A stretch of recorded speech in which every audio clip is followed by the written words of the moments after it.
தூத்துக்குடி துர்க்கை அம்மன் ஆலய வருஷாபிஷேக விழா. ஜல துர்க்கை அம்மனுக்கு வளையல், எலுமிச்சை மற்றும் பல்வேறு வித மலர்களால் அலங்காரம் செய்யப்பட்டு சிறப்பு அபிஷேகம் மற்றும் தீப ஆராதனை.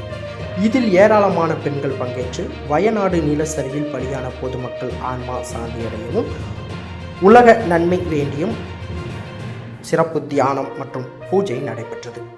தூத்துக்குடியில் உள்ள பழமையான பாகம்பிரியால் உடனுரை சங்கர ராமேஸ்வரர் ஆலயத்தில் அமைந்துள்ளது ஜல துர்க்கை அம்மன் சன்னதி. இந்த ஆலயத்தின் 53வது ஆண்டு வருஷாபிஷேக விழா இன்று வெகு சிறப்பாக கொண்டாடப்பட்டது. இதனையொட்டி இன்று காலை ஜல துர்க்கை அம்மனுக்கு பல்வேறு வாசனை திரவியங்களால் சிறப்பு அபிஷேகம் நடைபெற்றது. இதனைத் தொடர்ந்து ஜல துர்க்கை அம்மனுக்கு பல்வேறு விதமான மலர்கள், வளையம், எலுமிச்சை ஆகியவற்றால் அலங்காரம் செய்யப்பட்டு சிறப்பு தீபாராதனை நடைபெற்றது. இதில் ஏராளமான பெண்கள் கலந்து கொண்டு வழிபாடு செய்தனர். இந்த நிகழ்ச்சியில் வயநாடு நிலச்சரிவில் சிக்கி பலியான பொதுமக்களுக்கு 1 நிமிடம் தியானம் நடைபெற்றது. மேலும் உலக நன்மை வேண்டி சிறப்பு வழிபாடும் நடைபெற்றது. இந்த நிகழ்ச்சியில் வைகுண்டபதி பெருமாள் கோவில் அறக்காவலர் தலைவர் செந்தில்குமார், சிவன் கோவில் அறக்காவல் குழு தலைவர் கந்தசுவாமி, அறக்காவல் குழு உறுப்பினர்கள் சாந்தி, PSK ஆறுமுகம் உள்ளிட்டோர் கலந்து கொண்டனர். இன்று மாலை நடைபெறும் விளக்கு பூஜை நிகழ்ச்சியில் தமிழக சமூக நலன் மற்றும் மகளிர் உரிமைத்துறை அமைச்சர் கீதா ஜீவன் கலந்து கொண்டு சிறப்பிக்க உள்ளார் என்பது குறிப்பிடத்தக்கது.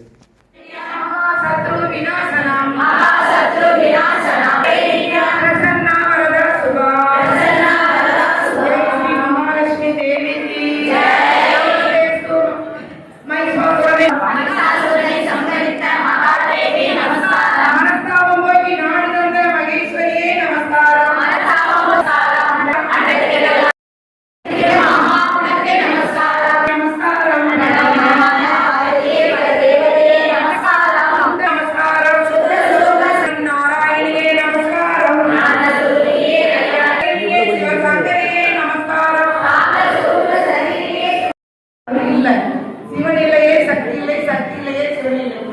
ஸ்ரீ பாகம்பிரியால் உடனுரை சங்கர ராமேஸ்வரர் திருக்கோவில் 53வது ஆண்டு வருஷாபிஷேக விழா சீரும் சிறப்புமாக நடைபெற்றது.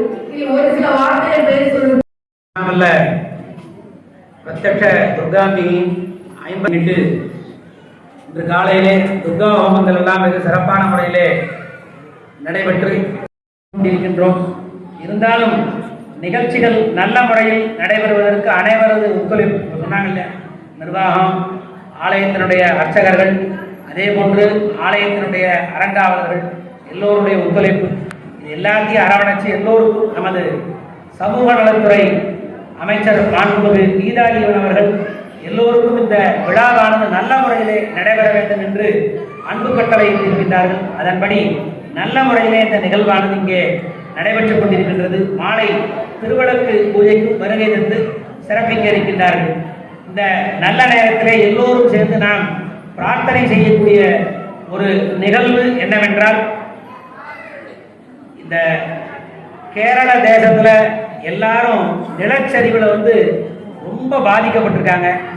ஏன்னா இந்தியா மட்டுமல்ல, எந்த தேசத்துல யாருக்கு உயிர்களுக்கு எந்த நம்ம சொல்றோம்ல குறைவில்லாத உயிர்கள் வாழ்க அப்படின்னு வாழ்த்துல சொல்ற மாதிரி எந்த இடத்துல துன்பங்கள் நேரிட்டாலும் நாம் எல்லோரும் அவர்கள் துன்பமில்லாமல் வாழ வேண்டும் என்று இறைவனிடம் பிரார்த்தனை செய்ய வேண்டும்.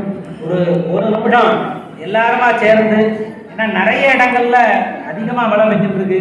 வங்கதேசத்துலையும் மழை பெய்யுதுன்னு நினைக்கிறேன். கேரளால, உத்தரகாண்ட்ல எல்லா இடத்துலையும் அதிகமான மழை, நிலச்சரிவு, உயிர்கள் பூரா இழக்கக்கூடிய ஒரு சூழ்நிலையானது இப்பொழுது இருக்கின்றது. அந்த சூழ்நிலைகள் எல்லாம் மாறி இயற்கையினுடைய ஒத்துழைப்போடு எல்லா மக்களும் குறைவில்லாது நல்ல ஆரோக்கியத்துடனும் நல்ல செல்வ செழிப்புடன் ஒரு மனதார ஒரு நிமிடம் எல்லோரும் கண்ணை மூடி தியானம் செய்து நிறைவான தீபாராதனை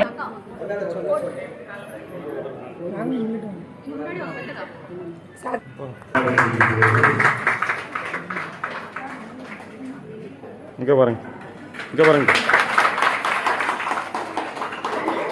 சார்.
செய்திகளை உடனுக்குடன் தெரிந்து கொள்ள உங்கள் கரம் டிவியை சப்ஸ்கிரைப் செய்யுங்கள்.